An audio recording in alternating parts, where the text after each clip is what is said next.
Experts is brought to you by Vermonti's. Craving something cheesy, crispy, and unforgettably delicious? Say hello to Vermonti's Pizza, where every slice is a love letter to the Green Mountain State. From classic pepperoni to our legendary mac and cheese pizza, we're serving up bold flavors you won't find anywhere else. Order online and get 20% off your first order with promo code Vermonti20. That's VERMONTY. Hit us up on Instagram at Vermonti's_Vermont Eats to see what's hot and fresh right now.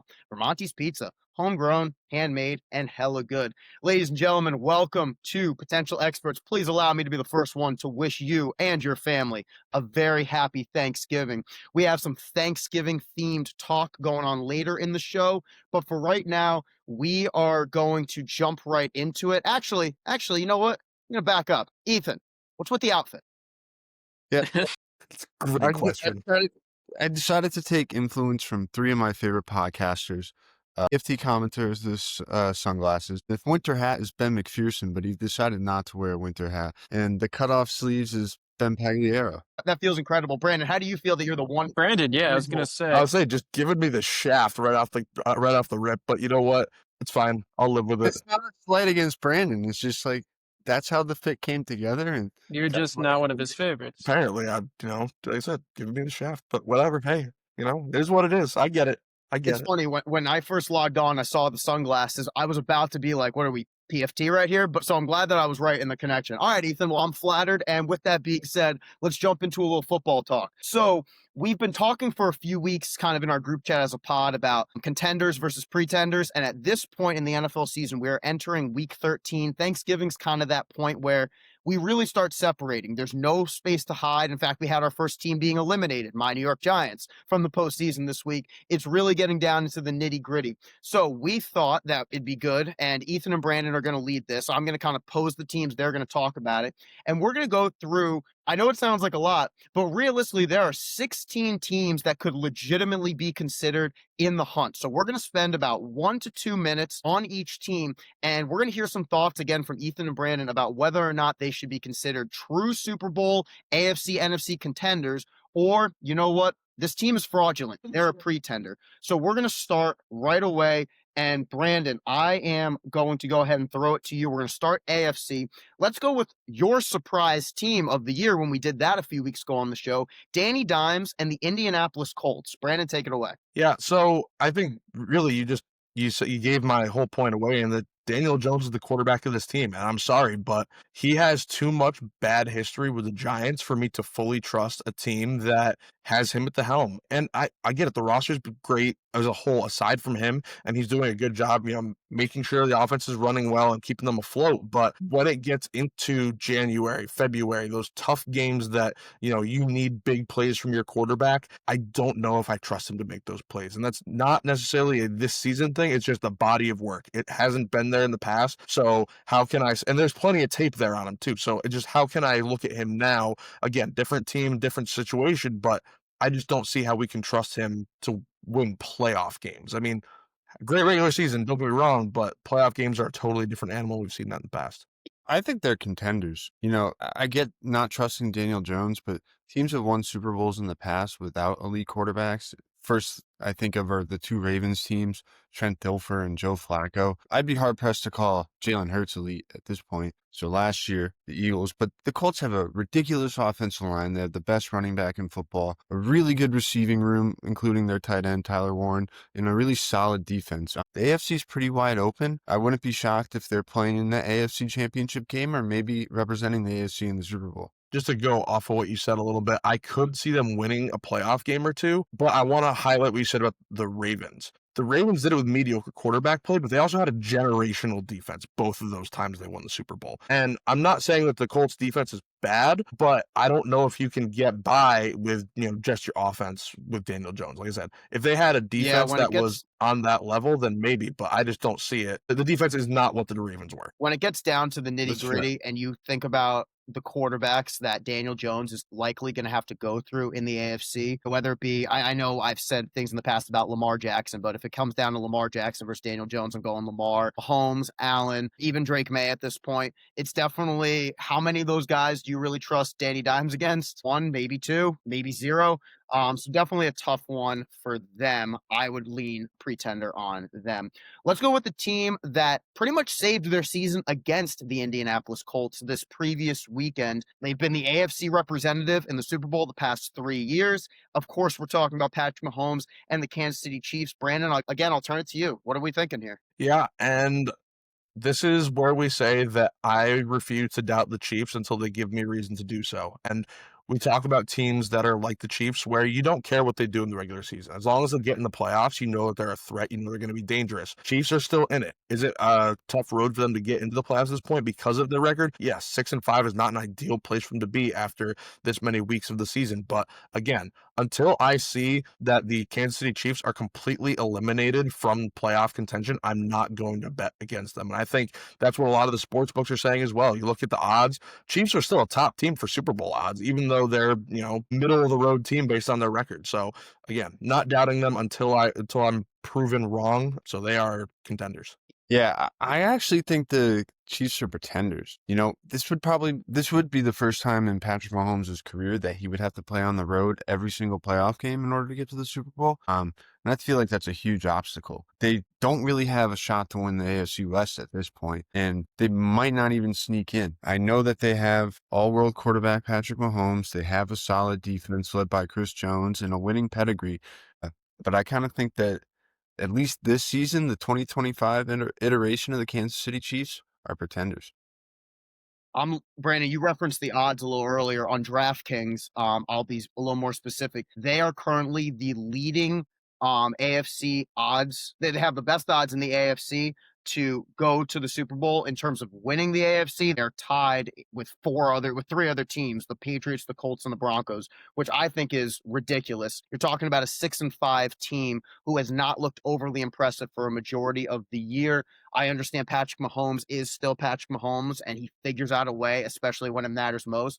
So for that reason, I would say contenders. But the fact that again, they are third overall and number one in the AFC as it pertains to odds to win the Super Bowl is just unbelievably absurd to me. The next team, perhaps embracing. Well, I would just say on that is that, I mean, it's odds. It's not like a real representation because someone like me, I haven't been watching much football this year, and I see the Chiefs are, best off. I'm like, that makes sense. It's still Mahomes. I'm gonna hop on that probably. So if you're going for a general gambling audience there, it doesn't surprise me that much from Vegas's perspective. Yeah, that's a fair point. It's not necessarily who Vegas thinks will get there. It's more so who Vegas knows will be a popular bet. So that's a good point of clarity, Ben. Let's go ahead and move on to a team that could perhaps get a little, embrace a little debate, maybe even get a little contentious. I don't know where we're going to go. Ethan, let's start with you, and let's talk about your New England Patriots. At the end of the day, Drake big schedule hasn't really faced a tough schedule. They had a lot of big injuries this week to the offensive line. I think Will Campbell could be done for the season. First round pick, 4th overall. Very good defense this year. Vrabel should probably win Coach of the Year. They'll probably get a home playoff game, so I could see them winning one, but they're probably not making it out of the divisional round. Yeah, and I'm with you. You covered most of what I would have had to say about the easy schedule. So the only thing I really have left to add here is just I think that you are this year's Commanders. In that, you look at where the team is as a whole, you're coming out of a rebuild. Yes. You had some solid draft picks. Yes. But you're ahead of schedule. You took advantage of an easy schedule and now you're, 11, 12 wins, whatever it may be that you're going to wind up looking at the end of the season. You might win a couple playoff games. You might wind up in the AFC title game. And guess what? Next year, I'm not saying you can't win next year, but you're going to get hit with a tougher schedule, and we'll see what they look like next year. But I'm fully on board with the pretenders train right now as well. I don't think that the Commanders, though, our quarterback's not like a stick and made of glass. Our quarterback's a tank. Yeah, I just got to say, a little behind the scenes, Ben was telling us, because we're getting all these videos up on social media, we got to be in the frame. We got to look good. We got to be rolling with it. Got to applaud you, Ethan, on the body language in that segment right there. You had the chin getting rubbed by the hand. You were hunched over. That's a man putting in work for the podcast right there. So, Ethan, just for that, I'm going to say contender on the Patriots. If their fans are putting in the work, the team going to put in the work. I appreciate that. Funny thing is, yeah, man.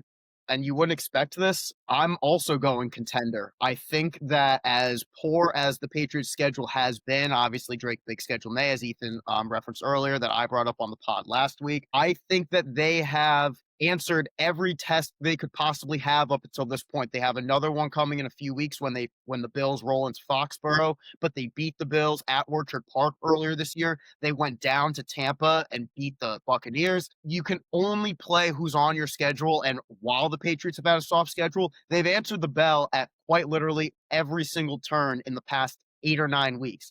So I'm going to go contender, which is crazy to think that Ethan and Brandon, I knew Brandon was going to go pretender, but it's crazy to me that Ethan went pretender on that one. Let's go ahead and move on to a team that, let's not spend too long on this team because we are all on the same page. And honestly, if you say otherwise, I don't respect your knowledge as a football fan. Brandon, are the Jacksonville Jaguars contenders or pretenders? Go ahead. They are pretenders, and I'm not gonna lie. I think everyone, like you said, everyone's kind of on board with that. But they have been sneaky good. Could I see them sneaking out a playoff win? Yes, I could. I think the Jacksonville Jaguars are a better team than most people give them credit for. With that said, do I think they're a Super Bowl team? No, I don't. Added a nice piece in Jacoby Myers, giving Trevor Lawrence another weapon at the trade deadline. But at the end of the day, they are just not complete enough of a team. I think this is a nice step for the direction of the franchise as a whole in their first year under Liam Cohen. I think there's some real promise there as far as what they can build and wind up being in a couple of years. But as of right now, they are pretenders. Long term, I like where the team's headed. Ethan, before you jump in, Brandon, just because you said they could win a playoff game, obviously I have them as pretenders too. I want to do a very brief exercise with you. I'm going to name a quarterback, and I want you to tell me if you trust Trevor Lawrence in a playoff game more than this quarterback, okay? But Bryce Young more than Trevor Lawrence. We can have that debate another day, especially cross conference. But for the sake of this, Drake May or Trevor Lawrence? I'm taking May. Bo Nix or Trevor Lawrence? I might go Lawrence there. I think it's a little bit of a toss up, but in Denver against that defense? Okay, in Denver, I'd give it to you. Yeah, in Denver, I'd give it to Nix. And against the Broncos defense, they would make Lawrence look silly. Danny Dimes. I'm going Trevor Lawrence on that one. I'm going Dimes on the year. He's had Lamar Jackson or Trevor Lawrence. Lamar. Justin MVP. Herbert or Trevor Lawrence. I'm going Herbert. Josh Allen. Josh Allen. Patrick Mahomes. Mahomes. There we go. Honestly, I'll even go if the Steelers sneak in. Aaron Rodgers. Aaron Rodgers. At this point in his career, Aaron Rodgers. Oh, I go Rodgers. I don't think about it. The best argument would be, in my opinion, I didn't mention this team, I guess maybe possibly coincidentally, but CJ Stroud. If you said I trust Trevor Lawrence over CJ Stroud, if they were to play the Texans in a playoff game, okay, I'll give that one to you. So I guess maybe you are higher on T-Law than the average person because you took him over Danny Dimes and possibly Bo Nix. So I could name 30 quarterbacks better than Trevor Lawrence. Let's not do that now, but that'd be an interesting kind of like dead of off-season conversation. I don't know that I can name 30, but he's not very good. Ethan, I'll give you the floor, though. I mean, I think Trevor Lawrence is awful. I sent this in the group chat the other night. Like, he threw 3 interceptions against the Raiders, who aren't a good football team by any stretch. I haven't seen, like, the spark. This guy, I think he is the most overrated player in football. And not to say people are rating him super high, but that being said, he was the first overall pick. He was touted as the best prospect since Andrew Luck, and I don't think he's come close to that. And they are complete pretenders to me. The fact that they have 7 wins is mind-boggling, honestly. Yeah, I couldn't agree more. Let's go ahead and move on to a team that we probably expected to be slam dunk contenders if we were to talk about this 3 months ago, maybe preseason, but a team that has given us not just 1 or 2 weeks, but several weeks for that would spark a little cause for concern. Talk about the Buffalo Bills. Ethan, let me go to you on that one. What are your thoughts there? It's a tough one. I think they're contenders, even though they'll probably have to go on the road in the playoffs. Josh Allen's the most dynamic player in football right now. They do have a really shaky receiving core. James Cook is an absolute stud. And I don't know, I feel like the Bills just they have that good karma on their side this year. Even though that some games that hasn't prevailed, they beat the Chiefs in that epic game. They beat the Ravens that week 1 in that epic game. Those are 2 top teams in the AFC, even though their records might not show it. The Ravens have won 5 straight and have been very good since Lamar came back. I think they're contenders. Yeah, and I am going to disagree. I'm going pretender again on this one. And I'm going to circle 2 really big games on their schedule for my big reason why. Number 1, you lost to the Atlanta Falcons. The Atlanta Falcons are a very Jekyll and Hyde team. 1 week, you're beating up on the Bills. The next week you're getting shut out by the Panthers. Like I said, the Falcons have gone both ways. But then the other loss that I want to point out is the fact you lost to Miami. I'm sorry, that is an inexcusable loss for a team that claims to be a Super Bowl contender. Absolutely inexcusable. The Miami Dolphins are a terrible team. And not only did you lose to the Miami Dolphins, you lost by multiple scores. You lost the game 30-13. That is such a beatdown and a disappointing showing. And I know we talked about that being like their Super Bowl hangover after beating the Chiefs the week before, but there is no world in which a Super Bowl contending team should be losing to Miami. And I know that Miami surprises, a couple people the last few weeks with their improved play, but Buffalo, those are the games you have to win.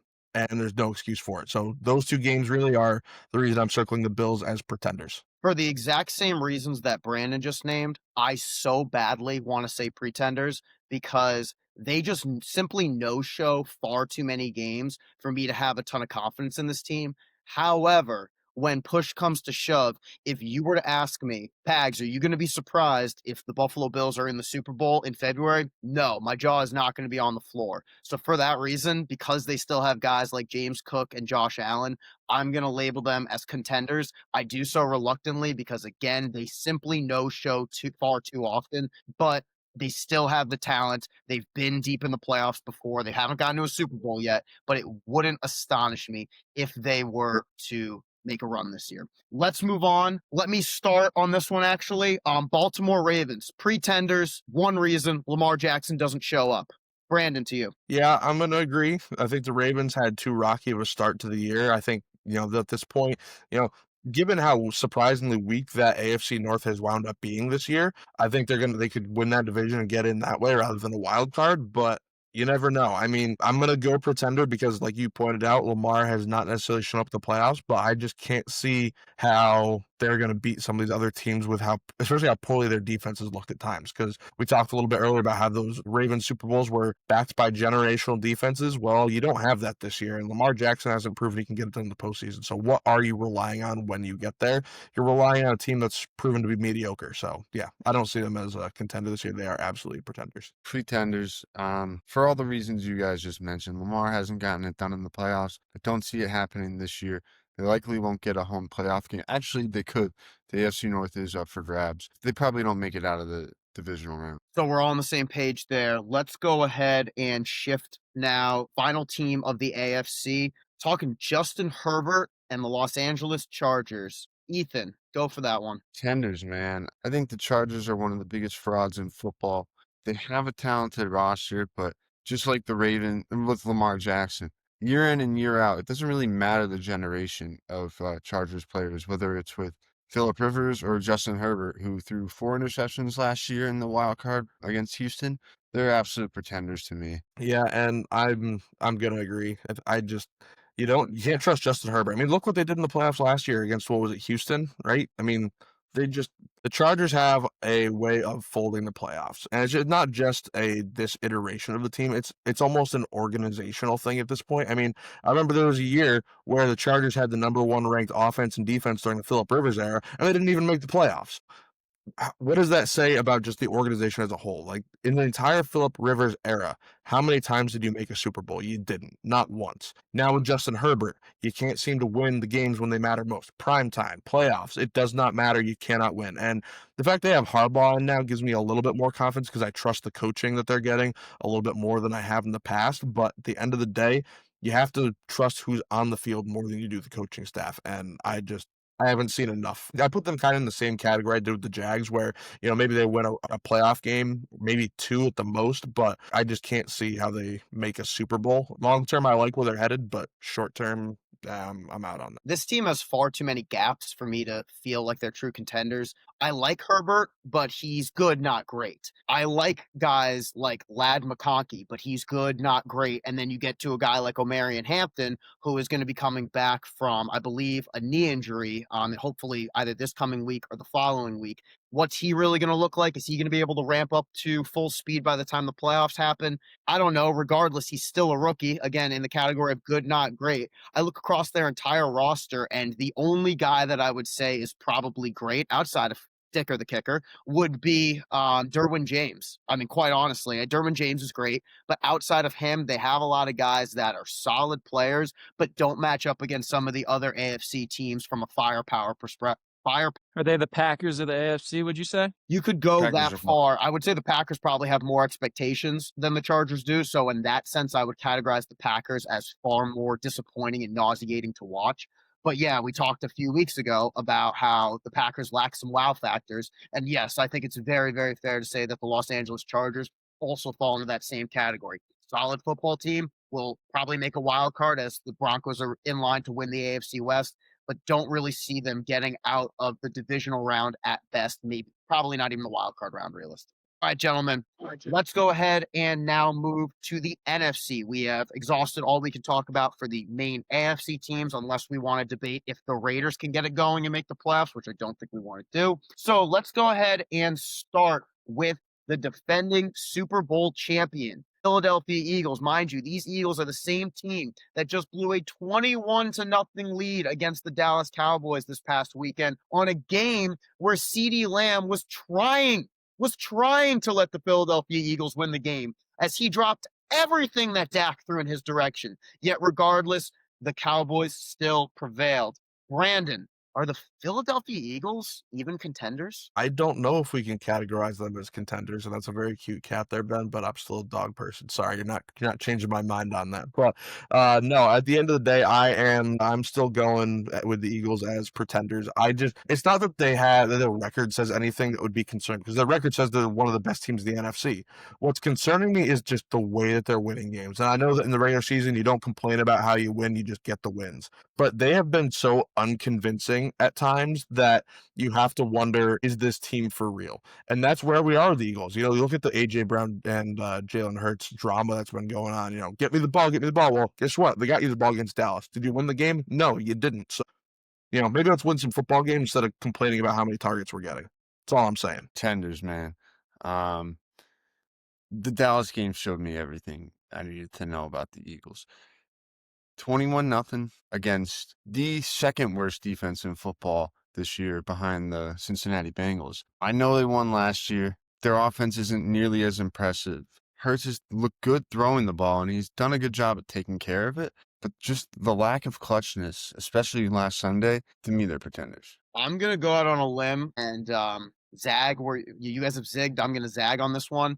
However, I do so reluctantly, but I've seen Jalen Hurts step up in big moments. I've seen Saquon and A.J. Brown and Devontae Smith all step up in big moments. They have the wow factors. They have the firepower that can allow them to be so successful. We saw it a year ago. They haven't put it together yet, but I would have said the same thing about the Chiefs of the previous few years who have gone on to make Super Bowls and win several Super Bowls. This team has the talent, and to be quite honest, we're going to get to the one team that I think is better than them in the NFC, but I am not convinced that many teams, aside from one team, are even better than the Eagles in the NFC. Brandon. Just to go off of that, I agree with you. I'm getting the exact same vibe that I got last year from the Chiefs, but that leads me to say, okay, let's say you do make the Super Bowl. Who are you going up against? Are you going to get the crap beaten out of you when you get there? Because like you said, it gives me that same vibe. I don't think any team from the AFC is capable of blowing the Eagles out, though. I really don't. And we can debate that more when we get into the playoffs and get into the nitty-gritty. Obviously, we're kind of taking a bird's eye view right now,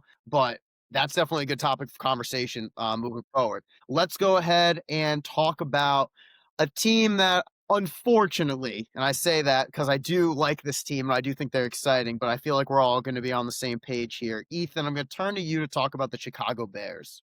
Yeah, they're pretenders, man. Look, good story this year. They've won, 7 of their last 8? They have a pretty daunting schedule coming up.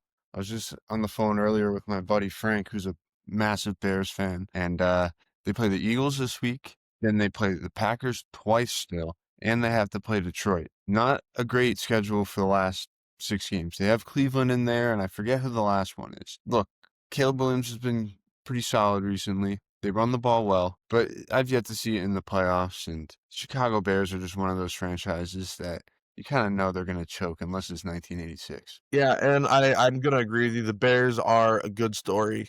Finally turn things around. I mean, Caleb Williams is better than Drake May, right? I mean, it's very clear and obvious to me at this point in time. You know, the Bears are a fun team to watch, and you know, they've done some exciting things this year. But you know, same deal I've said about a couple of other teams. I like the direction the franchise is headed, but I'm putting them in the pretender category for this year.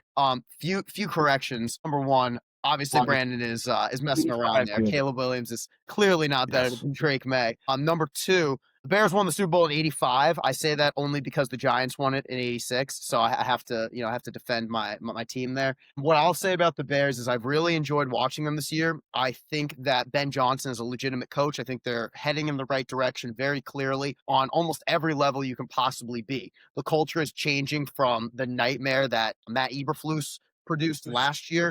However, when push comes to shove, I also have them as pretenders, with the caveat that the Pope is a Bears fan. Something to keep an eye on if they're, if it's really going to be some black magic, some voodoo stuff going on, and that the Pope can possibly sway from his position of power, if you will. Let's I go mean, ahead and move. talk about a Hail Mary, right? I hated that joke. Oh God, you might as well just said 6-7. Okay, let's go ahead and move to another NFC North team, the Detroit Lions. Ethan, to you. I don't think they're the best team in the NFC.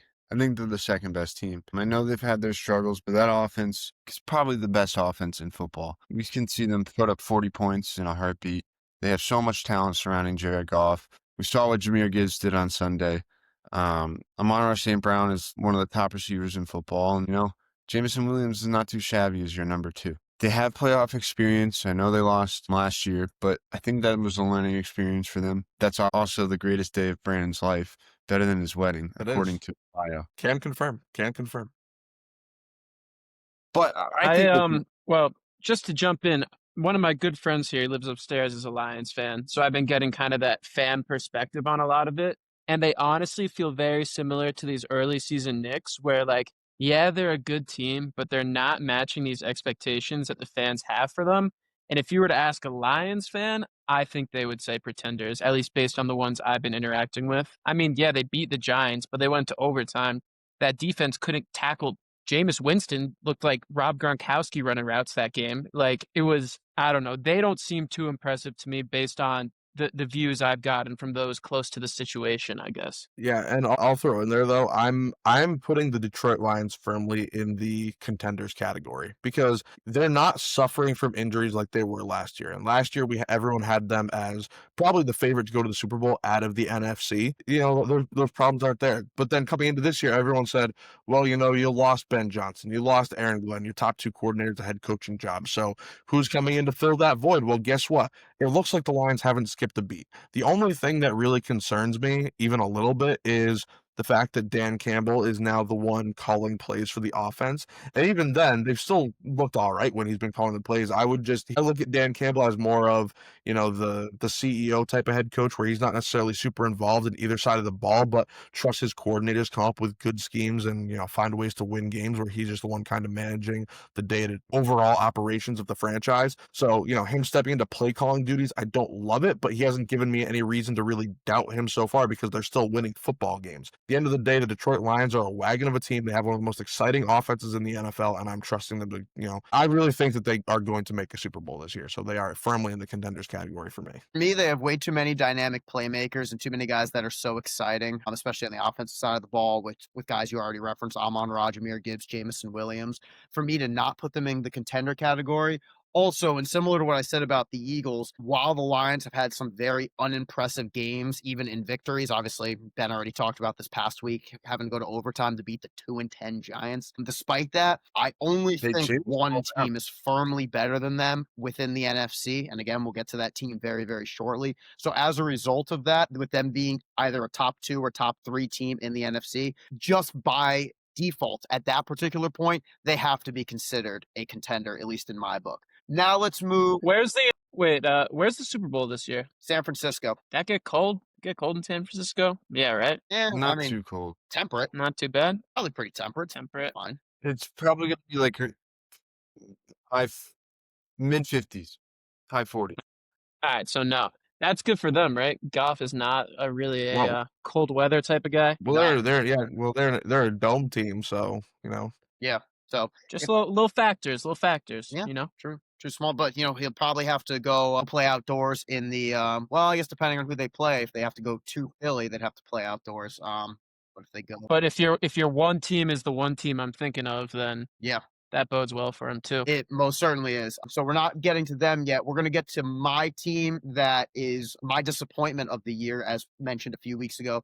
Talking Green Bay Packers. I'm going to take this one first and just say they're pretenders. Jordan Love sucks. He's awful. He's terrible. And I was a really, really big, like, not only going into this year, going into the previous year, I was so big on Jordan Love. I remember going into the 20, my bold prediction was Jordan Love's going to win MVP. Was it bold? Yes. Did I truly believe that? Probably not, but it at least showed how much faith I had in him becoming a really, really, really good quarterback. And it has not happened. He's so unimpressive. He's quite literally uninspiring to watch. And he's very, very frustrating. The Packers are pretenders in my book. And Brandon, I'll pass to you. I'm going to do the same thing with the Green Bay Packers that I did with the Buffalo Bills. I'm going to circle 2 games on their schedule, and that's going to do all the talking for me.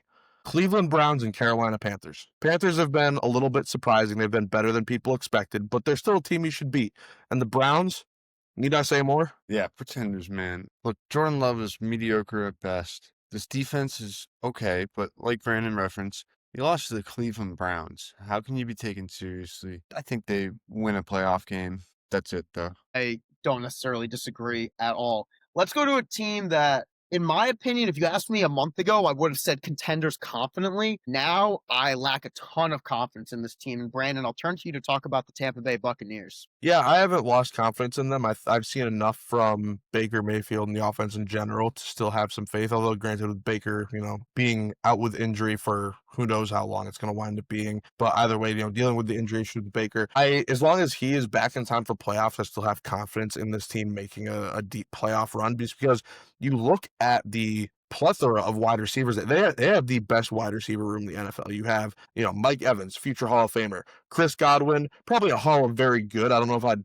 not a Hall of Famer, but certainly, up there in terms of, the accolades he's gotten throughout his career. He's just returned from injury. And then Emeka Ibuka, who's a front runner for Offensive Rookie of the Year. Like, that wide receiver room is one of the best in the NFL. Fantastic passing game. And when you have that, the holes are going to open up for the run game to function as well, because you have to commit to defending the pass. This team has all the pieces offensively. I think the defense is good enough. It's just a matter of, who are their matchups, because there are teams I would say, would handle them if they make the playoffs, or when they make the playoffs. At the end of the day, I'm putting them in that contenders category because I do think they have the pieces it takes to win. And, like I said, the potential to be one of the most explosive offenses in the NFL. I think they're pretenders. We saw on Sunday night them get exposed by the best team in the NFL, the Los Angeles Rams. And I think, those two teams match up in the playoffs. We saw the sample size last Sunday night. Baker getting injured right now is really untimely. Even if he's back for the playoffs, he'll still have to get back into a rhythm. So, like Pag said a month ago, I probably would have said they were contenders, but they lost in tough games in the last few weeks, so I kind of have them as pretenders. We didn't establish ahead of time that we can do this, but I'm going to take some liberties and do the following. I'm going to take one team in this entire segment that we've been doing now for over a half hour where I can plead the fifth. And I'm going to plead the fifth on the Bucs. I don't know. Is Baker going to be healthy? They still are so explosive, but as Ethan said, they kind of got exposed this past weekend against the LA Rams. I really, really don't know with this team. So I'm gonna use my Fifth Amendment right and with my right to silence. Ben, what that's was it the Bill of Rights? You're the social studies teacher here. Is that accurate? It is the Fifth Amendment. I'm a bad social studies teacher. I teach world history, but yeah, it's the Bill of Rights. Sounds good. I think you're right. I appreciate I'm like 95% sure. Ethan, yeah, true. Ethan, sorry, I didn't mean to leave you hanging there. Former social studies teacher, so I apologize. We can cut that part. We can cut that part. That's cool. No, That doesn't need No, to be in it's staying in. At this point, it's staying in. Sorry, Yeah. you dug your hole for yourself. Exactly. All right. So with that, let's go ahead. Another liberty I'm gonna take here because I didn't notice that Brandon slipped this team in the list, and there's no reason to talk about this team. The Carolina Panthers, they are pretenders. Are there any objections? No. Going once, going You're like twice. the Jaguars in the NFC. What's up? Sorry, Ethan? I was just looking at teams with like winning records, and they technically met that requirement. So They my do bad. meet Skip it.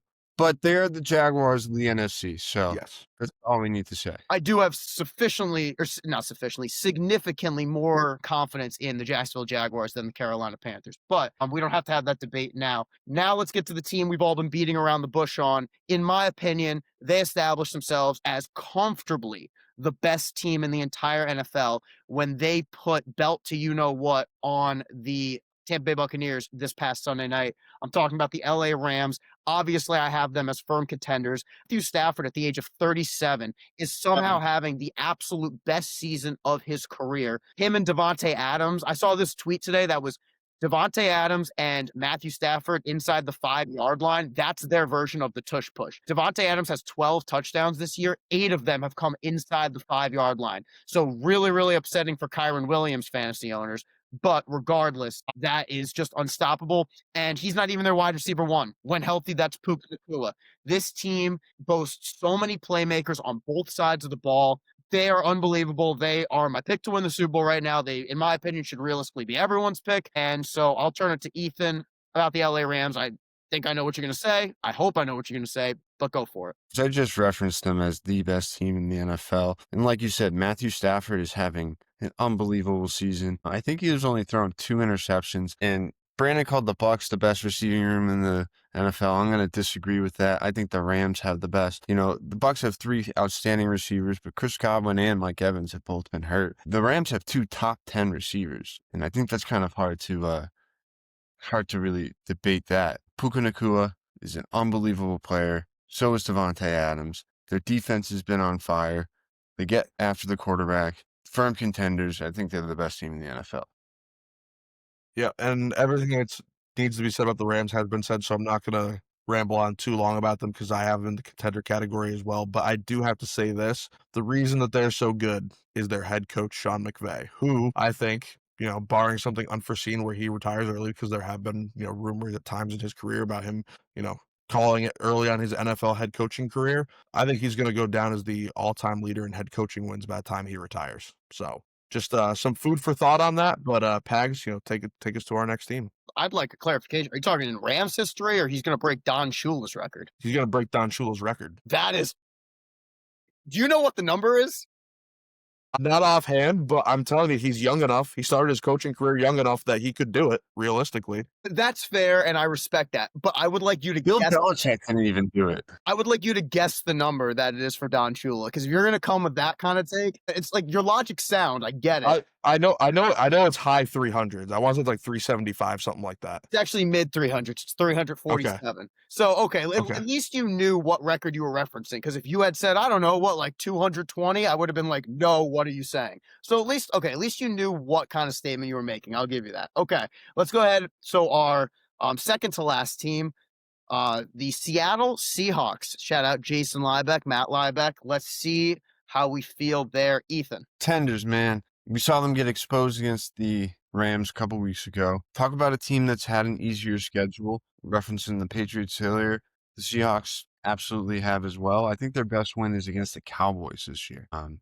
They put belt to you-know-what to the Tennessee Titans, who are the worst team in football last week. Yeah, I'm pretenders, man. But shout out Jackson Smith and Jigba, who is carrying me in Gridiron Gurus. Just to kind of touch upon a point you just made, they did beat the Titans this week, but they let them hang around. And I believe the final ended up being 30-24. Excuse me on that. No, it's all good. I was kind of like, I was just thinking about it. And it's like, because I agree. Ben's checking everyone's ball knowledge today. Yeah. He was trying to get Brandon. He just got Ethan. He's talking about some Bill of Rights in a sports podcast. This guy, get a load of him. Listen, yeah. I'm on one day. I'm on Thanksgiving break, guys. I'm fired up. Okay? I don't have school tomorrow. You are? Yeah. You lucky guy. Dude, I am firing on all cylinders. I'm pumped. The Knicks don't play tonight, so there's no opportunity for me to just get irrationally angry. It's like it's a great life right now. I'm not gonna lie. Okay. What a treat. Hang on. I gotta throw my 2 cents in here on the Seahawks. Yes. Can somebody please remind me? 2 weeks ago, how many interceptions did Sam Darnold throw? Not 1, not 2, at not least 3, 4. 4. Seahawks are pretenders, and purely for that reason alone, Sam Darnold cannot be trusted. You can take the man out of the Jets, but you cannot take the Jets out of the man. I cannot disagree with you on that. You use some pretty sound logic. final team on the list, our Monday night victors last night, because we are recording this on Tuesday evening, Tuesday, November 25th, the San Francisco 49ers. I'm going to take this one since our last one. I'm actually going to go Contenders. And the reason I'm going to go Contenders is because there's so much talent on that roster to the point where even when Brock Purdy plays poorly, they have an opportunity to win like they did last night. Brock Purdy threw 3 interceptions in the first half, and they still found a way to win the football game last night. Now, I know they beat the Carolina Panthers. As we established, the Panthers are far from world beaters, but there is so much talent up and down that entire roster. A healthy George Kittle, a healthy Brock Purdy, a healthy Christian McCaffrey. I'm going to give them the contender status. Brandon. I'm on board with that. As you mentioned, a lot of talent there. Anytime you have guys like CMC on the roster, you can never count them out of a game. And, the defense is solid. I think the quarterback position presents limitations on what they're capable of, because I truly do believe that every quarterback pretty much we've seen play for the 49ers in the Kyle Shanahan era is a system quarterback. And like I said, he's proven to win with those in place. But at the same time, I think it just limits what you're capable of doing as a team. So I'm going to go in the contenders category, but I do have some question marks surrounding them. Ethan, finish us off. Contenders, man. 2 years ago, our first episode, I actually picked the 49ers to make the Super Bowl. They dealt with a lot of injuries last year, but I will say they are missing 2 huge pieces from their defense. And for the rest of the season, Fred Warner, who's probably the best linebacker in football, and Nick Bosa, their best pass rusher. So even though I do think this offense has a lot of talent, and I think playing at home, the Super Bowl being in Frisco is an incentive for them to try to ball out even more. But I think the NFC is pretty wide open other than the Rams. So I have them contenders. Yeah, if they do end up getting to the Super Bowl and thus playing in their home stadium, it would only be the 3rd time that has ever happened. But it would be the 3rd NFC team. Both were previous NFC teams, the Buccaneers a few years back, and then the Rams the following year. So both times have happened, obviously, as I just mentioned recently as well. So we'll see if they can be the 3rd to do so. All right, folks. So that was our NFL talk for the day. Very, very good NFL run. Ran a little longer than maybe we had anticipated, but all good discussion. So I'm glad we were able to get that in.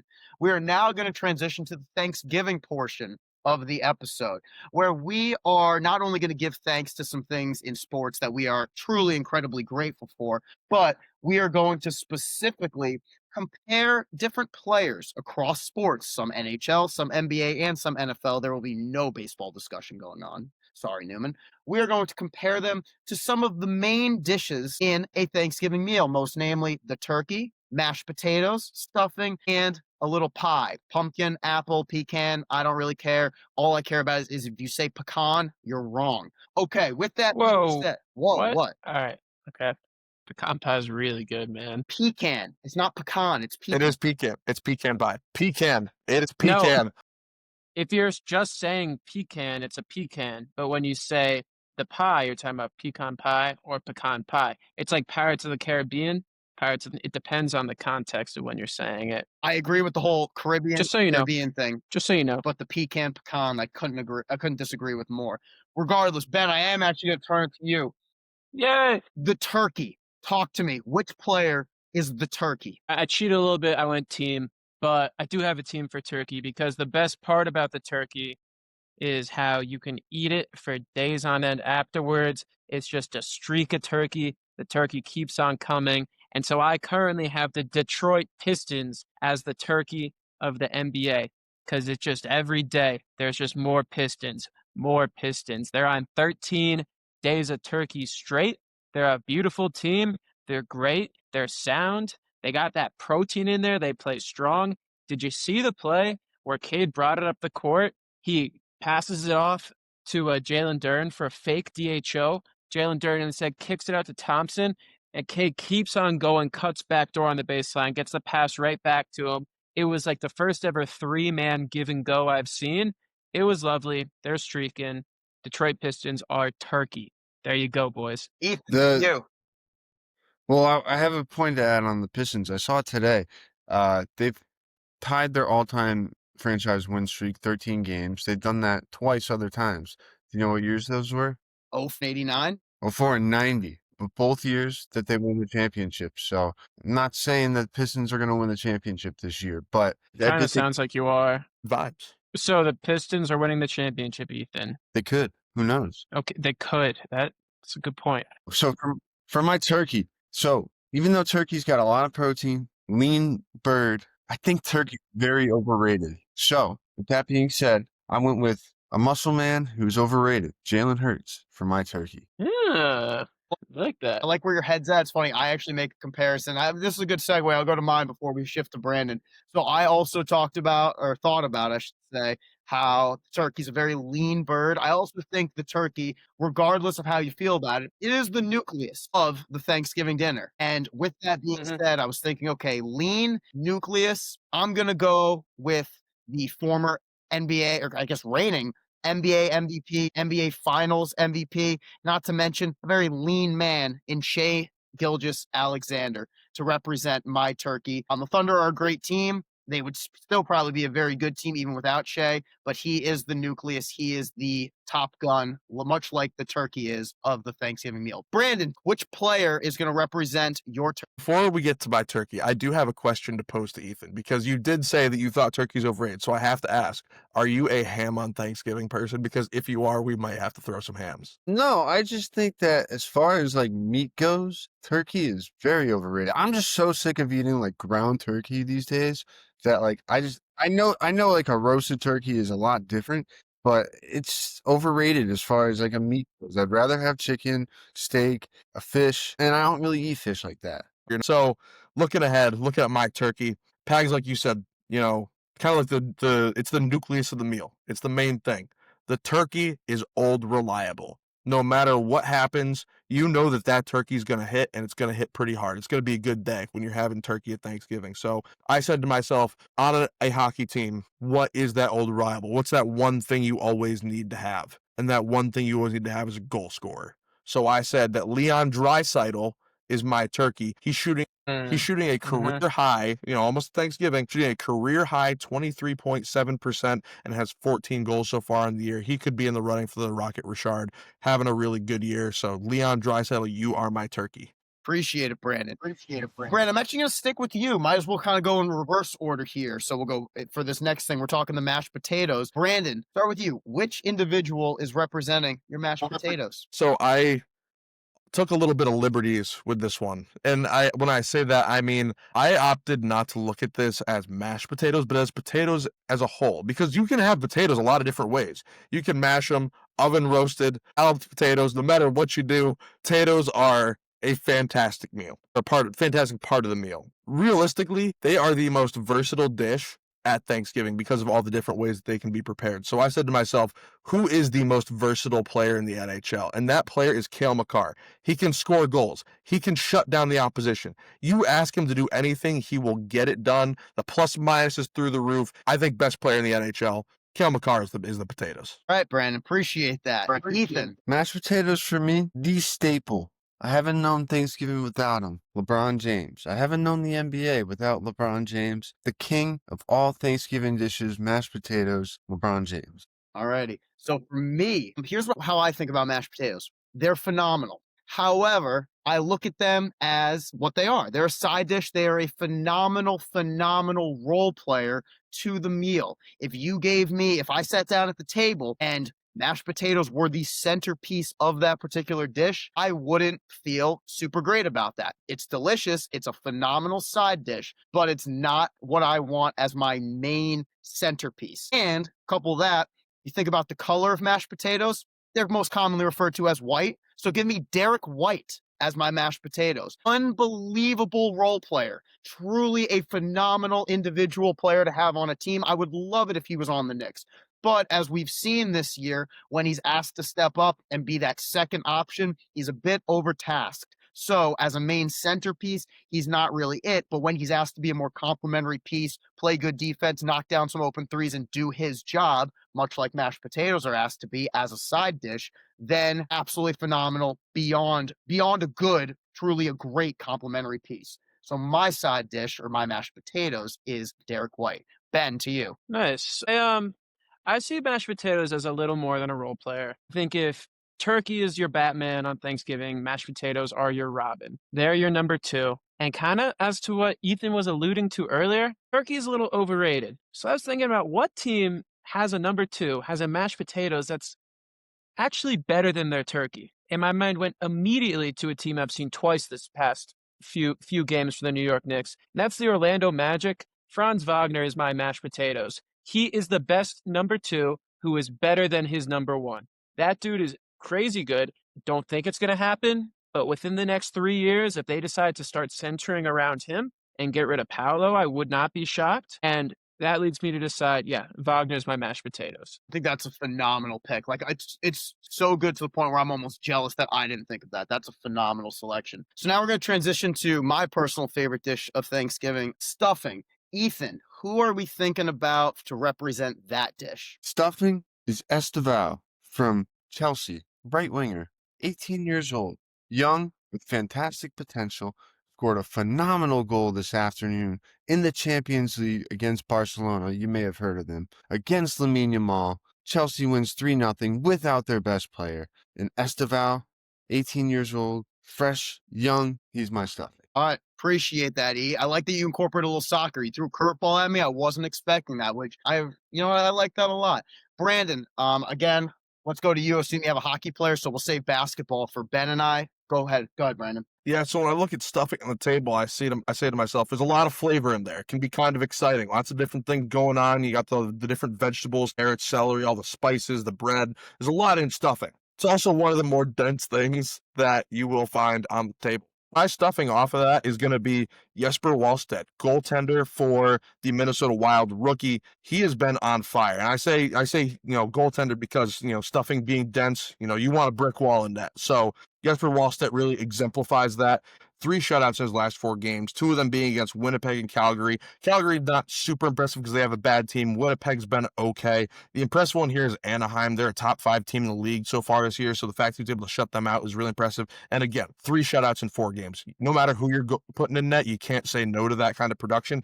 He's also leading the league in save percentage. Now, granted, that is a somewhat limited sample size because he's only played 8 games so far this year, but again, this is your goaltender of the future you're talking about here. So as far as, look into what they've got in net, Jesper Wallstedt is going to be a fantastic player. And, like I said, he really exemplifies the stuffing of the Minnesota Wild. Okay. Appreciate that, Brandon. Ben, I'm going to turn to you.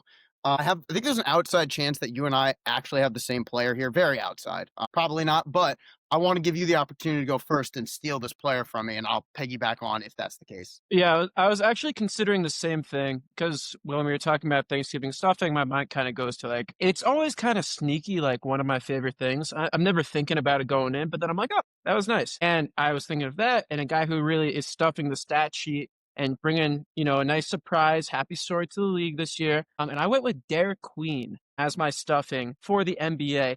This guy is fascinating to watch. I didn't think he would be this good this fast, and you obviously had all the extra pressure on him from the draft assets they gave up to get him. But in his last 5 games, he's put up 20 points, 9 boards, 3 assists. 20 points, 7 boards, 11 assists. 30 points, 9 boards, 4 assists. He's getting some steals in there. He's getting some blocks. He's got a funky, unique play to him that, again, embodies that kind of hodgepodge that you get with the stuffing. And that's where my mind immediately went. That's honestly why I wanted to do this, because I thought of him first.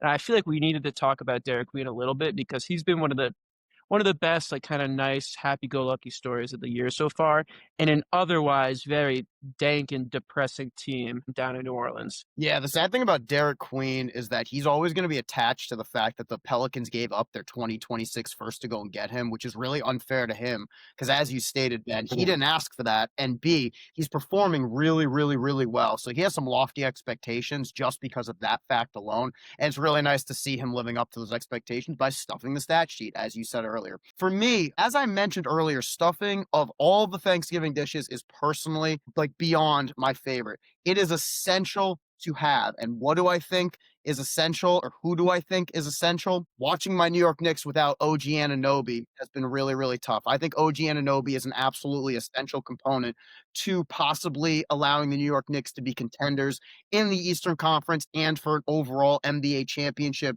I really need that man back. He is essential to the New York Knicks the same way that stuffing is essential to a Thanksgiving meal. So with that being said, I'm going to categorize OG Anunoby as the stuffing of the meal. Let's go ahead now to our final dish. We're talking a little dessert. we're talking some pie. Again, whether you want to categorize it as pecan, pumpkin, apple, even a little key lime if you know that makes you a little happy. Brandon, who is the pie? So, as you just established, when it comes to pie, you've got options, right? All those different flavors. I mean, strawberry rhubarb, blueberry, like the list goes on. So, I would argue that pies are the flashiest part of Thanksgiving dinner. And what's the flashiest part of a hockey team? It's your playmaker, the guy up the middle most of the time, making plays to his goal scoring wingers. And who exemplifies that best in the NHL?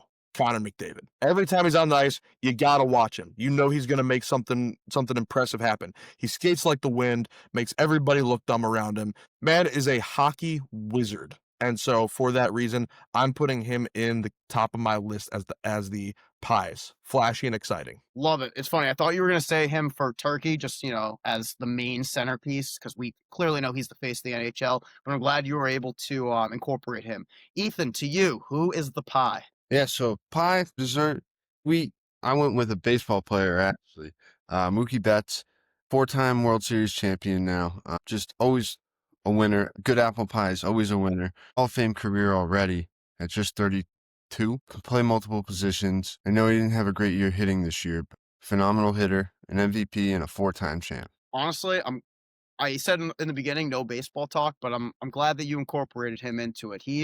I feel like he's one of the more underappreciated players of our era because he's won 3 of them with the loaded Dodgers. I know he didn't have the best year this year, but as you stated, he's only 32, already a slam dunk Hall of Famer, former MVP. Yeah, he's won more World Series than playoff games that Mike Trout has played in. Not playoff games Mike Trout has won, playoff games Mike Trout has played in, because Trout has never won a playoff game in his career. Ben, to you. Yeah, so I was thinking about pie.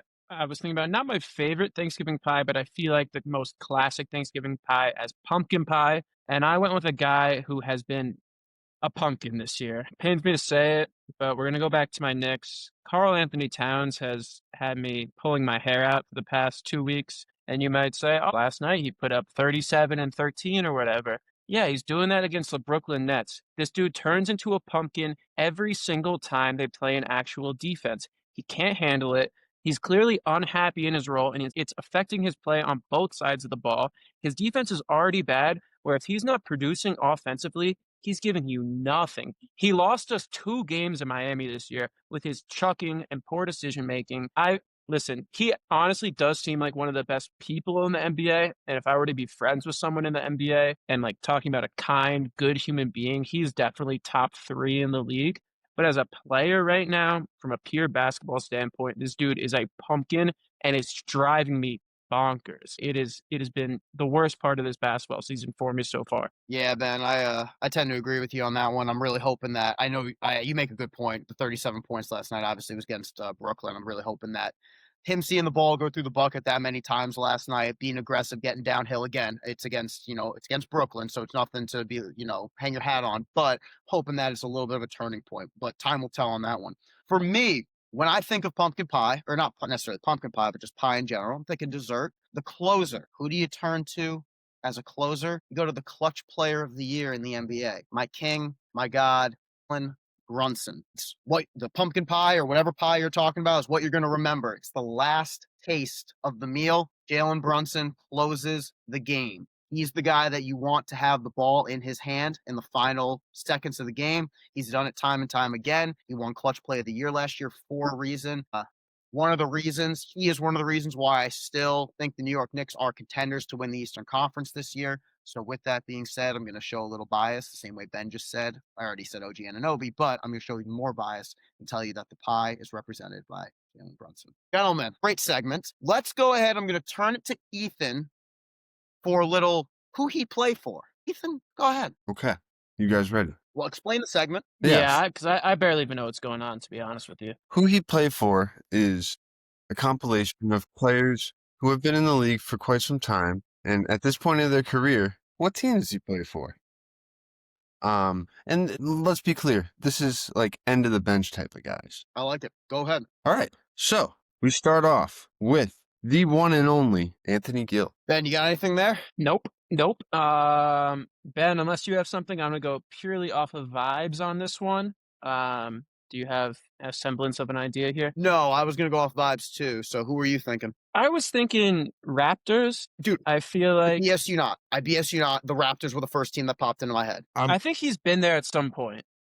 I'm going Wizards. He was a Wizard. Wait, I know that. wait, Is he there right we got now? a winner. Oh my God. Brandon knows ball. Yes, I just threw out a random team. I was like, I know the Wizards are trash, so I'm gonna put that out there. But holy crap! Wow. Huh. Okay. I knew he was a Wizard at some point. I didn't realize he was still there. I mean, that was gonna be my second choice, but Of course. Man, who's Go the real ahead. NBA guy on this pod, guys? Come on. I'll get out of here. Ethan, next guy. All right, up next we have Yannick Conan Niederhauser. the Grizzlies. Grizzlies of Memphis, to be clear. The Sacramento Kings. Can you give me a conference? Ethan, who is this? Has this guy played a minute in the league? Is he on a G League team? No, he's in the NBA. I've never heard of this guy. You're in the right state with the Kings. Golden State. It's Lakers. He's a Clipper. All right, there we go. I knew you would aspire to get that one, Ben. I have faith in you. Appreciate you. All right. Get it? Up next, college legend, a twin, Caleb Martin. Is he on Dallas now? Caleb? He's on Yeah, Dallas. Yeah, nice. he's still there. Yeah, he was part of the Grimes trade. Another Nico, just legendary fumble. Doesn't get talked about enough because it came right in the wake of that Luka trade, but what a trade. Yeah, that That was was. a bad one. All right. Up next, we have former member of Lob City, DeAndre. Pelicans.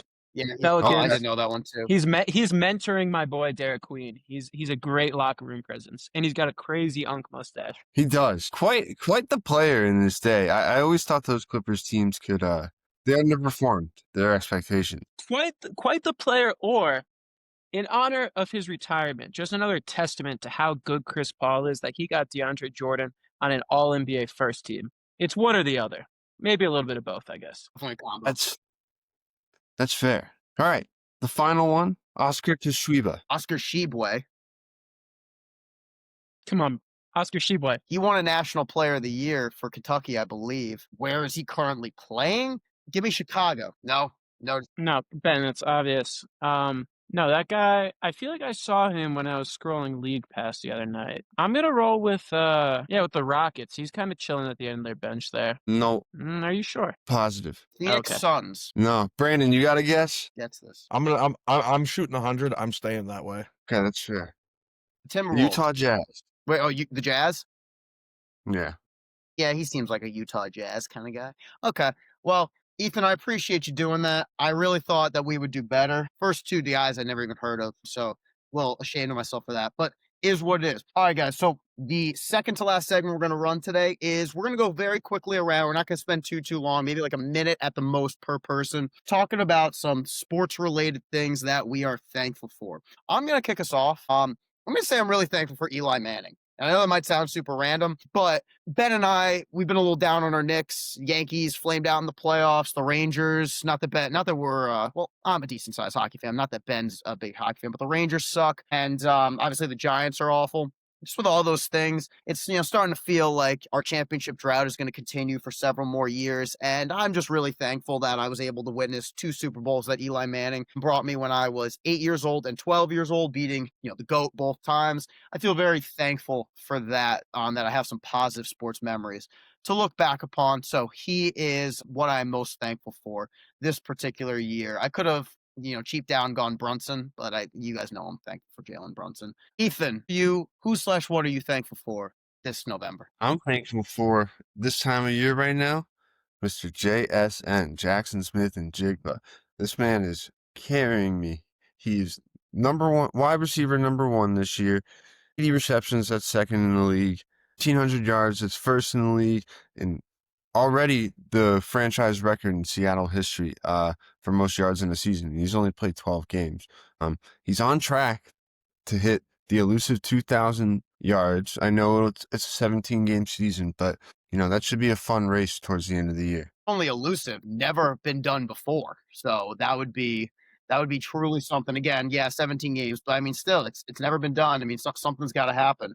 Ben, last but not least, what are you most thankful for this Thanksgiving? Well, selfishly, I would like to say I am also thankful for my fantasy team. Just to flex a little bit, 10 team. I got A-Chain, Gibbs, Pickens, Shee Rice, Trey McBride, and Wandale in the flex. Pickens especially, just because, is he the wide receiver 1 in Dallas? I think so. That guy's insanely good. But a more kind of spiritual, worldly thanks, and I think everyone in this room has to be thankful for him. I think everyone in the nation outside of the state of Oklahoma has to be thankful for this man, and that is James Harden, because he is doing the Lord's work this season.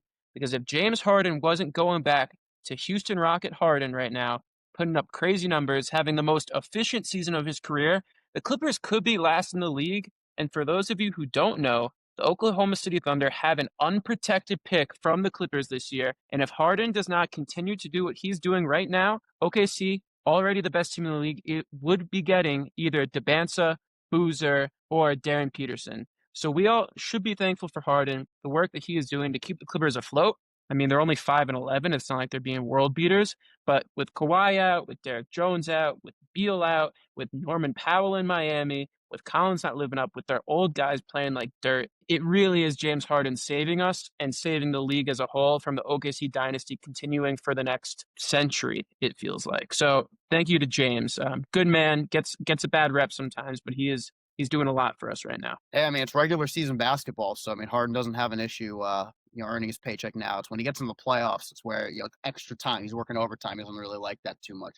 Brandon. So who I'm thankful for the new owner of the Washington Commanders. That would be Josh Harris. He has turned the franchise into from a laughing stock of the league to something that, it actually looks like they can get something done. Before you look at like what the front office are doing, it's just, the cronies of Dan Snyder, running the franchise into the ground, driving away fans, driving away franchise legends. And now Josh Harris is bringing them back into the fold. In the 2 years, realistically, I say 2, I mean, he's technically owned the team for 3, but 2 years that he's effectively been running the franchise, he has retired 2 numbers, and that would be Darryl Green and Art Monk, 2 Hall of Fame players who should have had their numbers retired long ago. And he has done a phenomenal job of turning the franchise into an organization that seems to care about winning and is committed to building a lasting culture within the DMV. So I'm thankful for Josh Harris this Thanksgiving. You should be, because your team would still be such a nightmare. Not that you're having a good year, but at least a better cultural structure and foundation is in place. Okay, very last thing, Brandon, I'm going to turn to you to go ahead and give us our PAGS picks, whatever you need to call it, liability insurance stuff. Yep. PAGS Picks is a podcast segment created solely for entertainment and informational purposes. The content shared during this segment does not constitute betting advice or financial recommendations. Any wagers placed based on the opinions or commentary expressed in PAGS Picks are made at the sole discretion and risk of the listener. The hosts and creators of PAGS Picks are not liable for any losses or damages resulting from betting activities. PAGS, take it away. I'm going to add one more thing to that whole spiel that Brandon just gave you, that he gives you every week. Now that I know a lot of my students listen to this, you need to be 21 years of age or older to even think about taking this advice. So I don't want to hear in math class about you guys losing money because you listen to my picks. Yeah. And you shouldn't gamble. Gambling sucks. Don't do it. I personally don't do that type of stuff. No one should be doing any of that. Yeah, never been. Ben definitely didn't call me 2 minutes before tip-off the other night and ask me about Josh Hart's over-under on points. Okay, I want a first victory lap last week, because 2 weeks in a row, usually I'm terrible at this. And as we established with Newman when he came on for baseball playoff preview, sometimes a negative correlation is better than no correlation at all. Well, now we finally have a little positive correlation. It's my second correct pick in a row. I told you to take the Atlanta Falcons, and led by Kirk Cousins, over Tyler Shuck and the New Orleans Saints, and they comfortably won by 2 touchdowns, 24-10. This particular week, I am going to go to the well on a team that we all established today were clear pretenders. The Jacksonville Jaguars are favored by 6.5 points going into Tennessee to face the Titans. Cam Ward coming off of one of the best performances of his rookie season. Granted, that bar isn't particularly high, but I like the Tennessee Titans to cover the 6.5 point spread. So take the Tennessee Titans plus 6.5, book it, and let's go 3 for our last 3 today. Thank you. Gentlemen, do we have anything else to cover today? Happy Thanksgiving to you and your loved ones. Have a great rest of your week. And thanks for hosting. You do a great job. Brandon, thanks for editing. You do a great job. Ethan, I'm thankful for whatever you are wearing today and the ever so subtle flexes and arm checks that have been going on throughout the podcast. I'm guilty of it too, so don't worry. What a great squad. Thankful for you guys. Happy Thanksgiving to everyone, and we will see you next week. Peace. Bye-bye.